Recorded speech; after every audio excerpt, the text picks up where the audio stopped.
ऊंचा आसन देकर के बैठा दिए और तिलक आदि करके अब प्रश्न पूछ रहे हैं। जब यह प्रश्न पूछे तो गुरुदेव ने क्या कहा, हे परीक्षित, सबसे पहले मनुष्य को क्या करना चाहिए सुन लीजिए। जितासनो जित श्वासो जित संगो जितेन्द्रिया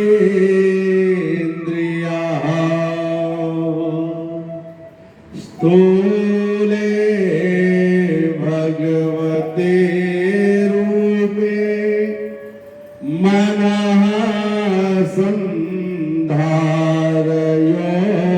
धिया। सबसे पहले मनुष्य को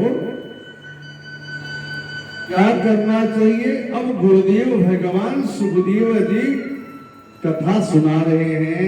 हे परीक्षित, सबसे पहले मनुष्य को जितासनों आसन पर बैठना सीखना चाहिए। सबसे पहले कहां बैठना चाहिए, आसन पर। कैसे बैठना चाहिए, कैसे नहीं बैठना चाहिए, कैसे रहना चाहिए। हे परीक्षित, मनुष्य को बाल्यकाल से आसन पर बैठोगे तो आसन जीत लोगे। आसन पर 2 मिनट बैठोगे, व्यासपीठ की ओर पैर फैला दोगे। भगवान के पास 2 मिनट बैठोगे तो घुटना दर्द कर रहा है, कमर दर्द कर रहा है। भैया, बालकाल से सीखना पड़ेगा। इसलिए आचार्य सुखदेव जी महाराज कहते हैं, राजन, जितासनों आसन पर बैठना चाहिए, क्योंकि आसन पर बैठकर कथा सुनने से जीव का कल्याण होता है। सुख तो चाहिए, सबको डल्लभ का गद्दा मिल जाए तो इससे बढ़िया सुख क्या है। जाओ सो जाओ, लेकिन डल्लभ के गद्दा पर नींद नहीं आएगी। जी 3 घंटा कथा में नींद आ सकती है, लेकिन वहां नींद नहीं आएगी। करवट लेते बदलते रहोगे, सुबह हो जाता है। इसलिए आसन पर बैठकर कथा सुनना चाहिए। बहुत कष्ट है तो चेयर पर बैठकर कथा सुनो। तो जितासनों आसन पर बैठना सीखो।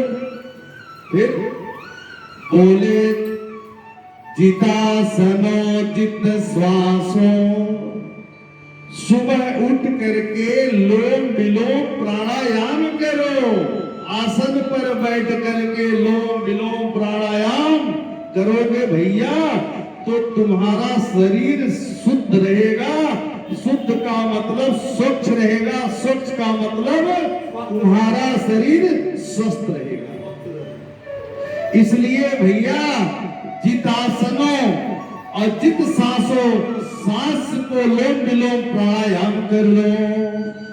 जितासनों जित सांसों जित संगो।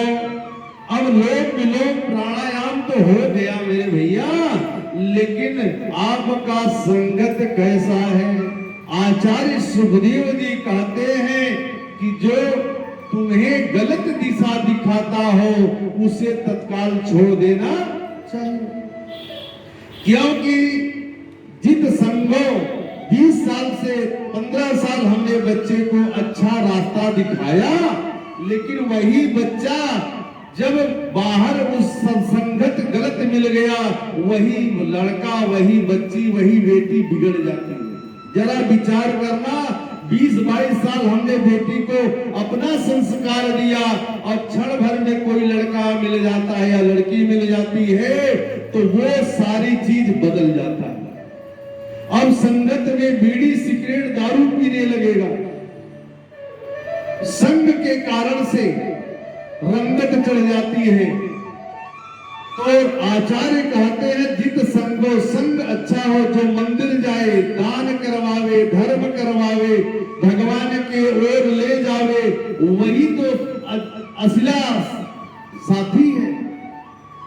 अब हमारा जन्मदिन है, मैं कहूं भैया जरा एक घूंट दारू पी लो ना, क्या ये मित्रता की बात है? पियो एक घोट, क्या इससे फर्क पड़ेगा? अब एक ही घोट नरक की ओर ले जा रहा है। एक ही बार सिगरेट पिएंगे, उसके बाद 2-4 दिन के बाद वो नशा लग जाएगा। इसलिए संग अच्छा होना चाहिए। कैसा संग होना चाहिए? कहते हैं साधु संगत जे करे, ते कर सब कुछ हो, जे संगत गलत करे, ताके नरक हो। भैया, अगर आप संगत अच्छा किए हो तो आपको अच्छा और भगवान के वैकुंठ की ओर जाओगे और राम कृष्ण का उच्चारण करोगे। और क्या कहते हैं? जितेंद्रिय, जो हमारी इंद्रिय है, अग्रभाग जिह्वा, इसको कंट्रोल रखो। ज्यादा संत के सामने बकर बकर नहीं करना चाहिए। और